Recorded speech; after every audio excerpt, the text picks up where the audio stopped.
people, to the third part of the beginner's guide, and also the third take for this try, because the previous 2 times the full video didn't record. So I'm going to check if it's recording.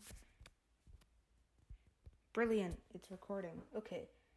Anyways, as I was saying, so we're on the third part of the guide, and in this part, I'm going to be talking about game modes, the next obvious sequential step, because at this point in the game, you found a couple of good characters, you've built them, you figured out how to play them. The only remaining question is, where do you play them? And that's precisely what I'm going to tell you about today. So just keep in mind, again, that most of the content is PvE. Pretty much all of the good content is PvE. There are some PvP modes, but just keep that in mind. That's why I said in the first part that you're going to build most of your characters for PvE. Anyways, I'm going to press the enter tab there. And whoa! Look at all these game modes! I think there's a total of 18 as of 7.0.0. So the very first game mode you unlock as a new player is the story mode. And this is, you're going to start with the Dimensional Clash, obviously the first story.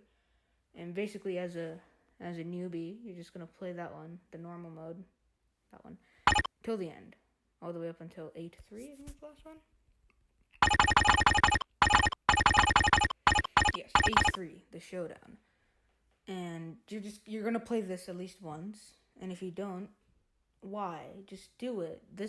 Playing this once will automatically give you Tier 2 Iron Man. He got a huge buff in the last update. Tier 2 Captain America and Tier 2 Black Widow. So this is how you're going to get your first 3 decently strong characters. It's just from playing Dimensional Clash story the first time. Now, of course, I'd say that's the bare minimum, and I think pretty much every player has done that, so I don't need to lecture you about it. Of course, after that, as you can see here, you can still play the story mode. There's really 2 main prizes you can get. 3 main prizes, actually. There's first clear prizes, which I can't show you here, because I've claimed all of them. Then you can get these rewards under the rewards available page, which is normally just biometrics and Norn stones. And then you can get these story fragments. If you collect all 9 for a given story, you can combine them to get the chest for that story, which will then give you any prize. I think the same applies for Story Mode Ultimate, which is just a harder version of Story Mode. It has different prizes. Like, see here, you can get first clear prize every time you clear it the first time. And this one just gives you different prizes. I think this one adds type enhancement kits, which isn't that great, let's be real. But you still can get biometrics and Norn stones and the story fragments, which gives a much better chest than the normal one, obviously. The only thing is here, that in the normal mode, the fragments are guaranteed. You're always going to get a fragment if you finish the mission. However, for Ultimate, you need to meet, if you want 100% chance, you need to have all 3 of the characters. They all have to be Tier 3 or potential Transcended, because those are the base requirements anyways for a character playing Story Mode Ultimate. But you need all of the 3 characters listed under the selected character bonus, and they all need to survive. That gives you 100% chance. Of course, that chance can be reduced if a character dies or if you don't have all 3 characters. But yeah, I think at base, if you just 3-star it, that's a 25% chance. So you have a chance of getting it, but honestly, it's really up to you. If you really desperately want the chests or the prizes, go ahead. You can also get double prizes. You have a chance of getting double prizes. If you get, this varies by story, but if you get the characters listed here, Tier 2 level 70, then it doubles your chances. It gives you, for each character, you get a 10% chance to get a double drop. Now, unless you're a big story mode grinder, I don't recommend this, because even on just this page, 3 out of the 5 characters are absolute trash. So, and one is meh, and one is good. So, I really don't recommend Tier 3ing or transcending characters just for story mode, unless you're a big story mode grinder and you like open the chest every day. But yeah, in terms of playing it, I mean, if you have spare energy, you can. I hear the biometric drops are pretty good. It's really up to you. Of course, it gets better as you play the other story modes. They all have different prizes. I don't have them unlocked, so I can't speak for them, but you can check them out yourselves. Next piece of content is the Dimension mission, which is very, very important, and I just realized there's prizes to claim for it, which So, let's go back to this page. In terms of playing story mode, you can see there are prizes you get every time you fill up this bar. How do you fill up this bar? Fill up this bar by getting these contribution points. Now, no matter what stage you're playing, 5 clears will always give you a full bar of contribution points to get through the prize. So, in total, you're going to want to do about what adds up to 30 clears so that you can get the 6th prize, because that's the last good prize. That's the last rift token prize. And of course, then you can use your rift tokens to buy cards, like I talked about before. Or you can even buy biometrics, because there are some good characters. You can buy these materials. I really don't recommend it, because there are much easier ways to get them, and it's just, honestly, just buy the cards, or if there's a very good character that you want to farm, go for it. But play it up until the 3rd rift token prize, so after 6 prizes. Also get a pretty good gold drop at the beginning. That's a very important source of gold. And you can also get biometrics, support characters. Now, honestly, for this, there's 20 drops per day. Each drop is gonna give, I think it's like 2 to 3 biometrics. So it's a pretty good source of biometrics if you want to get all 20 drops. And most of the time, you're anyways gonna get the 20 drops just by playing it, so don't worry about that. There is a change button that changes it, but it costs gold, and it's really not worth it. Because anyways, all of the base characters are very easy to get. And even the premium character, like, they almost never drop bios or exchange for the premium character, so don't sweat changing it, but yeah. You can even sim Dimension Mission, actually. You can use the auto clear function. No, don't. You use the auto clear function with clear tickets, and also hidden tickets if you want. And then you can basically just grind XP from it too. But yeah, so just play that until the 6th prize. Next is Dispatch Mission. Dispatch Mission is a pretty unique piece of content, and why that is something I want to show you here, because you get these prizes, and you get miscellaneous. But the interesting thing about Dispatch Mission is the rewards collect passively. So let's just say press dispatch here. What you do is you place characters in each row to dispatch. Every time you clear a node, you get access to a new row. And then you just place a character to dispatch based on the requirements for the slot. And then it just passively accumulates rewards that you can collect at any time. The interesting thing about Dispatch Mission is when you actually play the nodes, you see these little hexagonal blue dots on the side? Those are kind of like stars, except they're very specific requirements. Like for the 1-1 node, clear within 2 minutes, clear with 2 or more females, clear with 2 or more characters with superhuman strength. Usually for 1-2, it's clear with 70% or higher HP. I think that's on all of your characters. Clear with 2 or more humans, and clear with 1 or more character with heightened senses. So that's for very specific types of characters. But the reward is good because it actually extends the maximum time. Each time you get a new blue star, it extends the maximum time here. Like the maximum supply drop time. So you can accumulate more rewards and have access to more slots. And I think there's 10 sectors, with more coming soon apparently. And each sector has 5 nodes. Just keep that in mind. You don't really need to play this actually after the first time, because it's passive. I mean, right now during the event quest, there's a quest that's just play 5 dispatch missions, but aside from that, don't need to worry about it. Next up is Epic Quest. This one's kind of a doozy. So this is kind of like, as the trivia suggests, it just kind of explores backstories for specific characters and allows you to build them up to level 60 tier 2, or in one case, level 70 tier 3. So each one will allow you to build up a specific character. So Dark Century. build. First one is Mr. Fantastic, Deadpool, Rise of the X-Men and Wolverine, and Sorcerer Supreme. Pretty good characters, as you can see. The only really bad one, I guess, is Wolverine. But most of the characters are pretty good. Basically, just farm it by doing these story quests over here. I'll come back to this. Go away. You can complete these story quests. It'll say, like, it'll give some task for you to do. Normally, it's passive tasks, like spend gold, upgrade custom gear, combine ISO 8, combine Uru, something. And then if you just complete it all the way to the bottom, God, there's an exit the game. Complete it all the way to the bottom, you get a fully built character. Aside from like manual stuff that you do. So that just applies for everyone. You just play all the missions. Like, see, even for this one, rank up Nebula to 6 stars. The annoying thing is that sometimes you have to rank up other characters just to do it, but it's normally not that bad. Would I advise grinding Epic Quest? Honestly, I probably would, because some of the characters are quite good. Like, Beta Ray Bill, awesome. Sentry, awesome. Doctor Strange, awesome. Mr. Fantastic got a buff, and now he's decent. Deadpool is pretty good. I mean, Wolverine's pretty bad, but as you can see, most of them are good.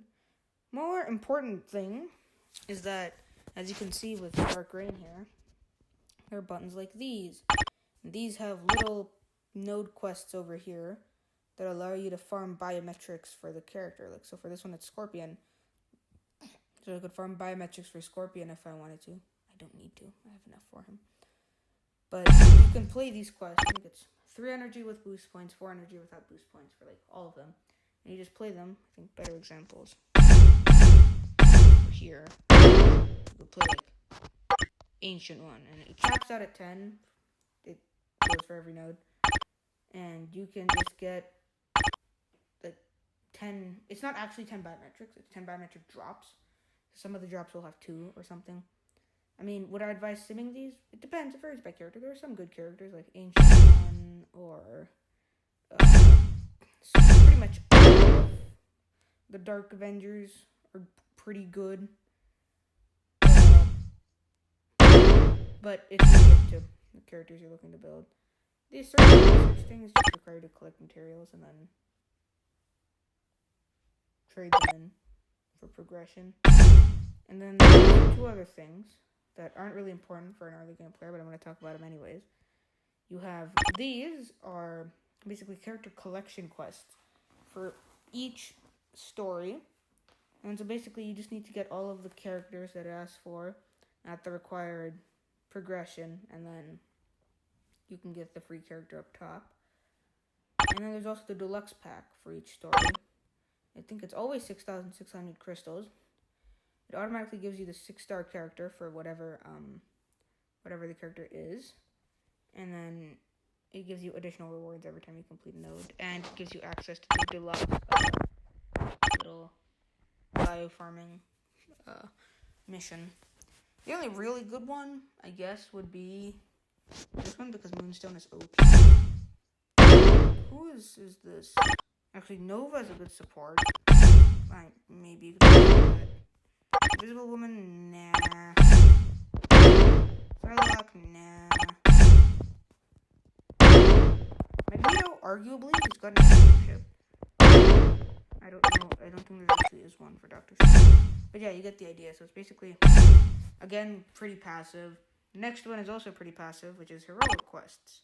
So, Heroic Quests, you basically just select a pack to play, and it gives you a mission based on the characters. So the 3 free characters are Jessica Jones, Luke Cage, and Iron Fist. And then the 3 crystal costs are Arachnite, White Fox, and who's the third one? Wave. So let me just check if it's still recording. Oh, brilliant. Okay, we're good, people. I don't want to lose this recording again. Okay, so yeah, like I was saying, would I advise you buy the crystal ones? If you have leftover crystals and you don't need like uniforms or anything, go ahead. The characters aren't actually that bad. Most of the crystal cost characters are actually decent in their own right for some kind of specific role. So you could. This one's kind of like the epic quest. I think for each of these areas, you just go through 3. Most of them passive anyways, like win world boss 3 times. Probably gonna do that. It'll be like spend gold, play some game mode, do something with your materials, blah blah blah. You know what I mean. So, some good prizes. It's passive, so I'm not going to tell you whether to play it or not because it just happens by itself most of the time. You can get decent rewards. You can get energy, orange, gold, orange stones, energy, some special crates, biometrics, that kind of thing. I don't know what the price for the cost ones are. I don't know if it's any different because I've never played any of those, but yeah. So those 3 are pretty passive, aside from the epic quest, biofarming, and I guess maybe deluxe packs. I don't know. So those ones are going to kind of happen automatically. The first 2, I do recommend you play Dimension Mission. Next, we have the challenge tab. So first one is actually pretty interesting, is the legendary battle. So first legendary battle, and post Ragnarok, it has one battle for every movie in the MCU, all the way up until Black Widow, back when Black Widow was supposed to happen like last year, 2020. They're probably going to make one for WandaVision, I sure hope so. They might make one for the Loki series or Shang-Chi, now that those 2 are confirmed to be coming out this year. But as of now, we only have stuff from Ragnarok all the way up to Black Widow. Now, at base, you can just enter here and play these stages. At base, you should play every stage at least once because you can get 6-star characters. So I think the ones you get are Thor. You get Thor from Ragnarok. You get Black Panther from Black Panther. You don't get one for Infinity War. You get Ant-Man from Ant-Man and the Wasp. You get Captain Marvel from Captain Marvel. You don't get one for Endgame. You get Spider-Man from Far From Home. And then you get Taskmaster from Black Widow. So you can get 6-star characters. Great. That's free stuff. So I wouldn't say don't do it. Now, after that, it's kind of up to you. So, as you notice down at the bottom, there's an available rewards 5 out of 5. And what that means is, every day you can play a total of 5 legendary battle stages across every legendary battle. So, it's universal. You only get 5 a day. And you get, every time you complete it, you get a chest based on these requirements. You can hold this little question mark button and it'll show you what the requirements are to get a better chest. Now, I guess, would I advise you to play it? You could play it 5 times a day. And I'd honestly advise playing one of the Ragnarok ones because they're the quickest. And you will guaranteed get a chest with some rewards. I don't play it. I will, though, because I'm going to Mythic Thor's uniform. And I already have him at tier 2, so I can get that little red chest, which is probably really good. And then I might, once I do that, I might play it 5 times a day. If you're really working to play Epic Quest 5 times a day, I would advise to get the requirements for the given character to get a high chest, like be that ranking up the character, ranking up their uniform, whatever it may be. At that point, yeah, I definitely advise. If you do rank up the character in the uniform, then definitely play the legendary battle. Now, a couple other things about legendary battles. On every legendary battle, there's a bonus reward tab in every stage. And this bonus reward tab, what it does is, it basically, if you just meet the requirements, you get the reward for free, pretty much. Not much else to say about that. You just get a free prize. Same applies for like all of them. Yeah. And then for each legendary battle, after Ragnarok, there's also a deluxe pack. Extra prizes. Most of 2,500 crystals, I think. The exception being Black Panther, because you get more Black Panther one. You can do it if you want. The prizes don't suck. Basically, the Extreme one also has its own bonus reward set, which basically just gives you, again, if you just do the requirements for the battle, you get the prize. Pretty simple. You can spend your crystals on it. The prices are decent. I haven't bought any of them, as you can see, but the prizes don't suck, so it's up to you. Next, squad battle. I'm going to be quite frank about squad battle. It's not very enjoyable, not gonna lie. It's one of the more boring pieces of content in the game, as far as my opinion is concerned. However, as unfortunate as that is, another unfortunate part about it is that it's probably, it's one of the more necessary pieces of content in the game, because as you see, if you check the chest button, the only place to get awakening crystals and mandalay gem fragments, which are needed materials to awaken and transcend the potential of a character. So if you're interested in that, which you really should be, because there's some good ones that you can awaken and transcend, you need to play squad battle every day and just try to hit as high points as you can to get the most prizes. I'd recommend playing it at least once a day just to get the daily participation Mandalay Gem Fragment prize. And I guess if you get enough points, you can rank up, and then even the daily participation prize. And these prizes here, I'm not sure how that works. But yeah, play it at least once a day. It's not that fun, but I'd still say if you're looking to actually build a good roster, do it. Do it once. Stuff is world boss. On the other hand, this mode also has incredibly important materials, but on the contrary, I also find it quite enjoyable. So, world boss is pretty fun. You have I'd say do all over 5 clears a day. The reason for that being, just click on code, you get tier 3 and tier 2 materials. Like you can get Titan's records, Essence of Dimension, Titan components back, Cosmic Cube fragments. All those are tier 3 materials. Black antimatter, Chaos Stones. It's like the only place you're gonna get those materials. You can also, if you're lucky, get Nodin's Blessing, or one of these chests. Just gives you one of these prizes. But most importantly, it's for the tier 2 and tier 3 materials. I would also advise playing, if you can, your boss of the day 5 times. Because I think for most bosses of the day, it gives you an extra guaranteed Essence of Dimension drop. Yay. And that it increases the chance for Titan's records and, what else? I think the Odin's Blessing, and I think for at least the Thanos boss, it also increases the chance to drop CCF. So, that's all fun and well. I would advise that you do it 5 times a day. I mean, sometimes, like, Cable, I don't even have a normal unlocked yet, so I don't play Cable 5 times a day, even though he's my boss of the day.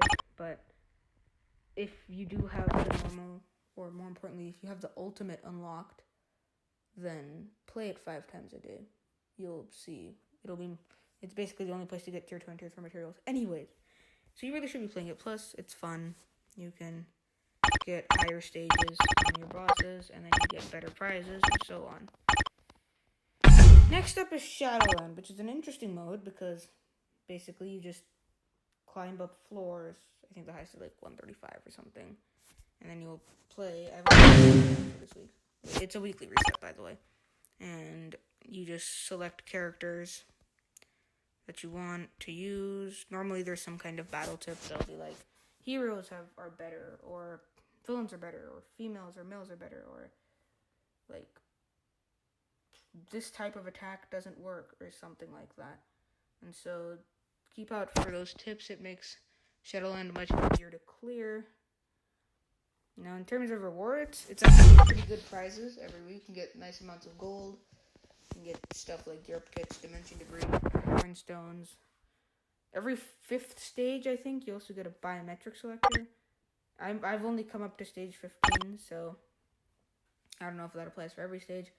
But you get a biometric selector, which is great.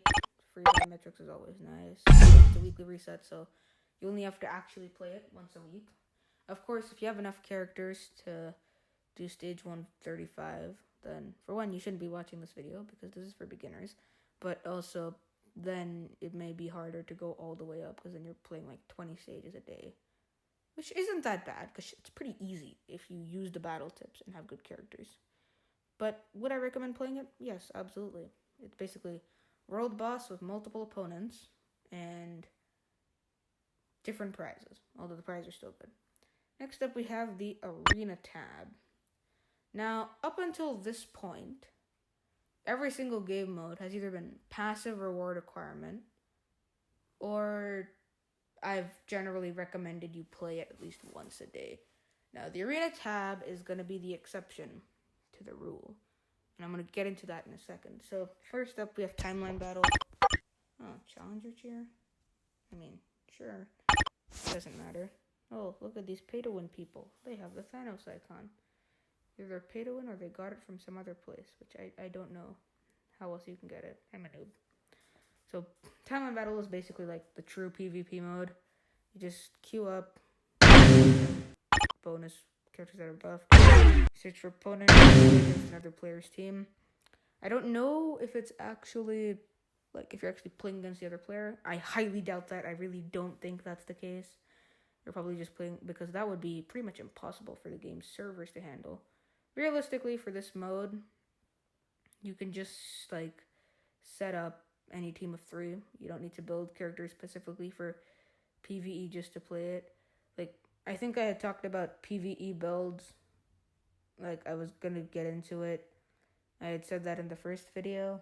Honestly, it doesn't really matter, because if you are interested in playing timeline battle, it's an optional mode, really. If you are interested in playing it, you don't really need to specifically build 3 characters for it. Of course, if there's a character that's only good for PvP and excels at it, sure, build a character for PvP. Give them a defensive ISO 8 set.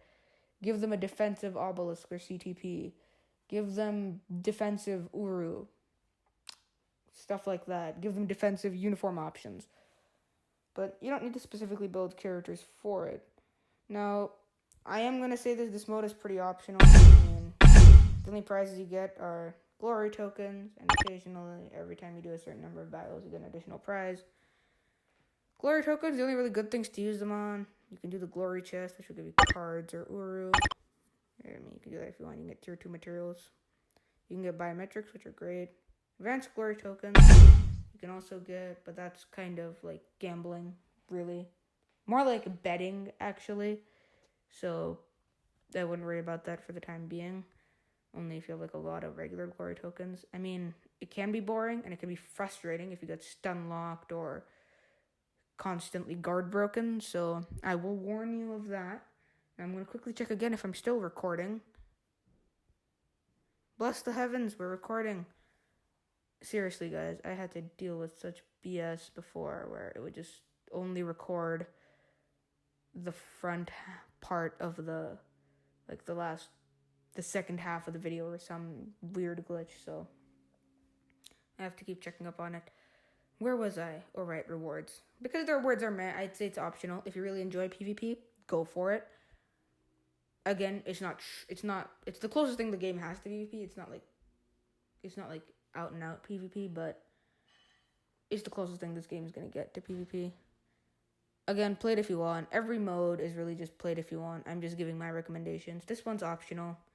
You can even play it on auto if you just want the glory tokens and the other prizes and you just don't care about actually playing. I mean, it does take time, but do whatever you want. I'd just say it's optional. We have Danger Room. Danger Room is an interesting mode because it is the first game mode now where you do not play with your own characters. So I think every week there's a new boss. I think the bosses are Strife, Magneto, and Jean Grey. And for every week, they give you a new set of 6 characters to choose from. Each player in a team has to choose a unique character, obviously. And they're all tier 3 and awakened. That's the rule for a normal Danger Room. Of course, this does not apply if you've unlocked Danger Room Extreme, because in Danger Room Extreme, you get those 3 tier 3 or transcended characters, and you use them instead of ones the game has selected for you. It's basically multiplayer world boss.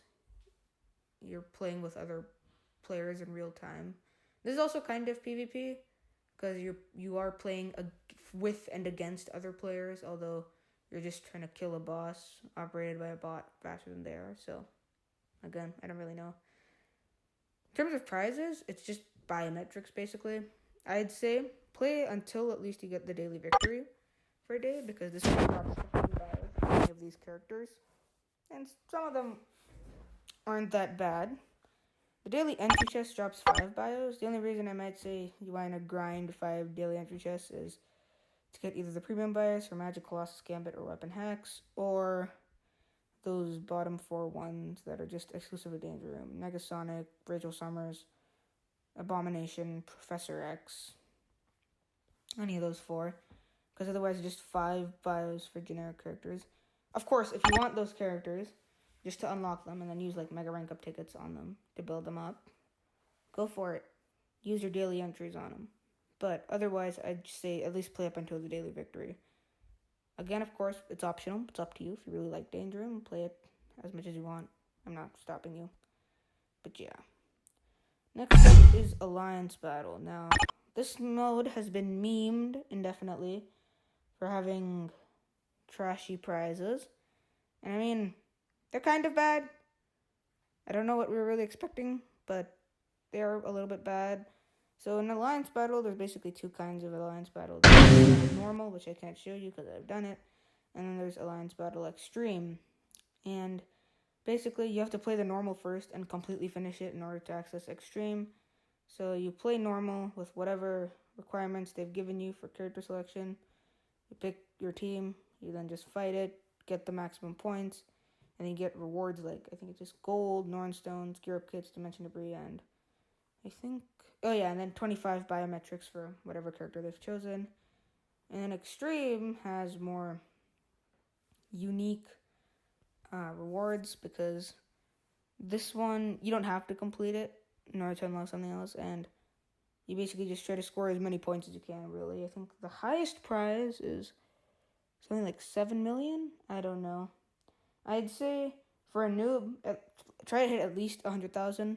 Because once you hit 100,000, you get 2 6-star ISO 8 of, I think, whatever color they've chosen. Except Chaotic, the rainbow one. I don't think they give the rainbow ones.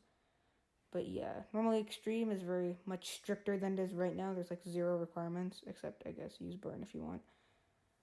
But yeah. Also, in Alliance Battle, there's 3 months that rotate in a cycle. Right now we're in the Burn month, so it says Burn recommended as a strategy to defeat the boss. The other 2 are, Paralysis and Silence. So I would suggest use characters with Burn, Paralysis, Silence, depending on the month. Like, I'm using Iron Man right now. He's got Burn for this month. So yeah, I'd say play Alliance Battle every day. As much as people say the rewards suck, it's still worth playing every day. Do the normal. Like, at least just for the gold, you can do it every day. Because even the gold prize, just doing both gives you something like 500, 600,000 gold. Plus, it's like your best way of getting high-ranking ISO 8, so up to you, again, but I'd suggest do it every day and meet the requirements. Honestly, when it comes to building a roster, Shadowland and Alliance Battle, and I think there was one more mode, which I now can't remember. Dang. But primarily, those 2 modes are like 2 of the main reasons you want to have rosters with very differing kinds of traits. Like, you don't want to have all male heroes or all female villains or something. You want to have have 1 male hero Blast and 1 female hero Universal or something, just so that you can play Shadowland every stage. You can play ABX, Alliance Battle Extreme, every day. So yeah, I would advise playing this mode every day. Next up, okay, so these next 2 modes, Alliance Tournament and Alliance Conquest, pretty garbage, not gonna lie. Of course, it is up to you. I do not recommend playing them. Normally, I've never actually gone to play an Alliance Tournament anymore, so, because it's only in the highest ranked alliances, and my alliance is not there yet, so I'm not going to talk about that. Alliance Conquest is kind of interesting. You just enter, fight people pretty much on autoplay, and then I think depending on either how many times you play or how many wins you get, I can't remember, you get some prize once the conquest is done. So those last 2 modes, pretty crap. I won't recommend playing them. Of course, it's optional. Do what you want. Next up is the co-op button. Now, first one up is co-op play. Pretty bad, not gonna lie. Generally, I do not play this mode at all because I am not any VIP level, so I only get 1 prize for each reward count. I think they call it contribution rewards, kind of like Dimension Mission. But yeah, I've only been playing it recently because of the mission. in the event quest. But yeah, you just pick a character, use it, and then based on how much damage you do, you get a percentage to the next reward. I think it's like first place gets 35%, second place gets 25%, third place gets 20%. I don't recommend playing it.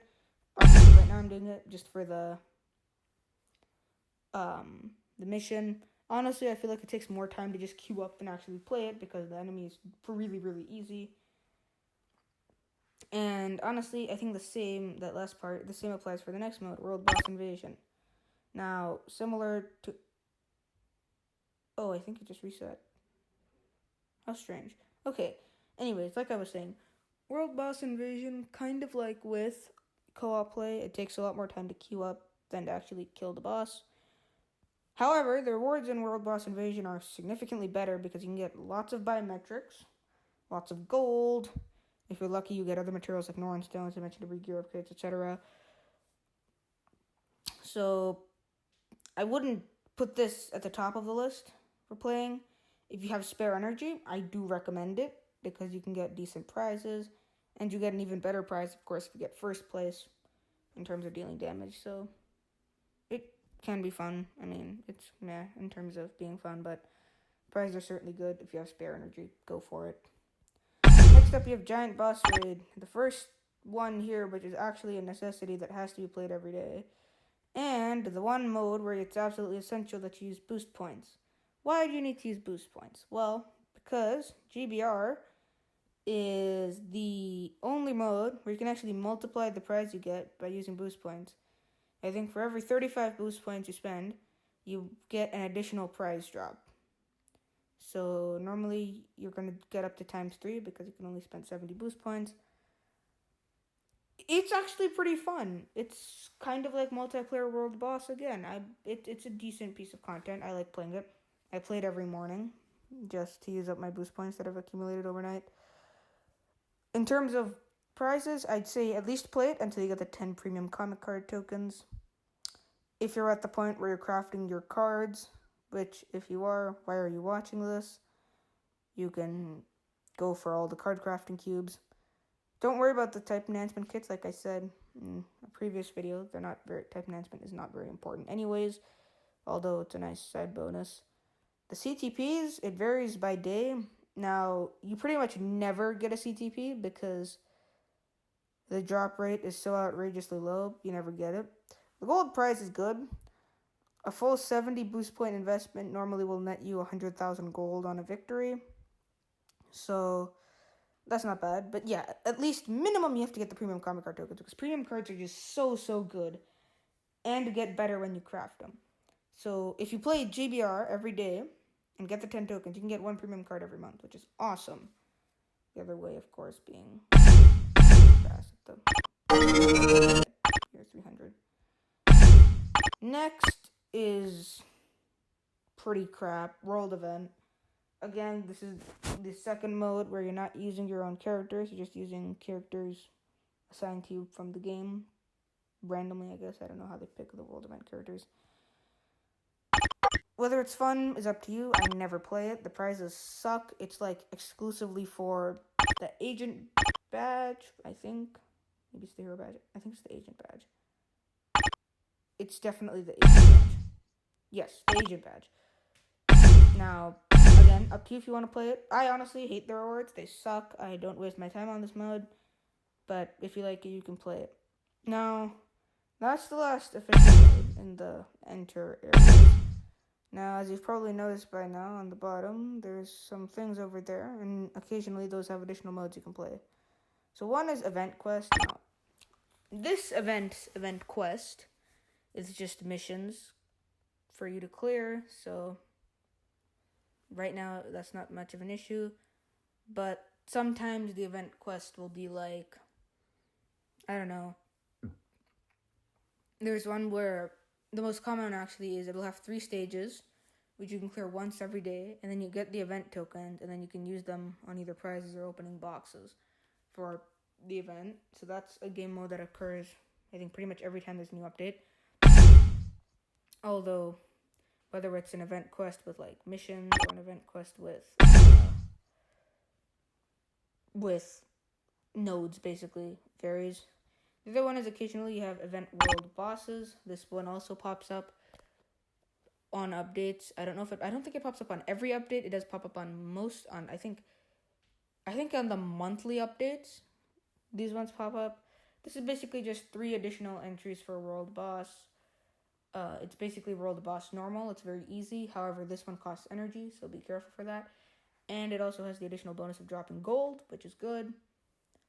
I mean, again, if you have kind of like world boss invasion, if you have 60 spare energy, do this 3 times a day because the prizes aren't bad. And yeah, I think that's every game mode. So hopefully by this point in the guide, you've managed to build characters, figure out how to play them, and then also now know what game modes to play, which game modes are good, which ones to play daily, and how to...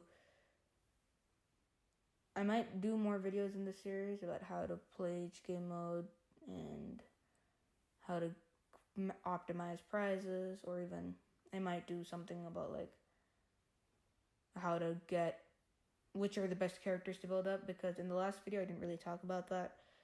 I just talked about how to identify good characters. There are some very good free-to-play friendly or even paywall friendly characters that I should probably go over. But yeah, for the time being, I've covered every game mode.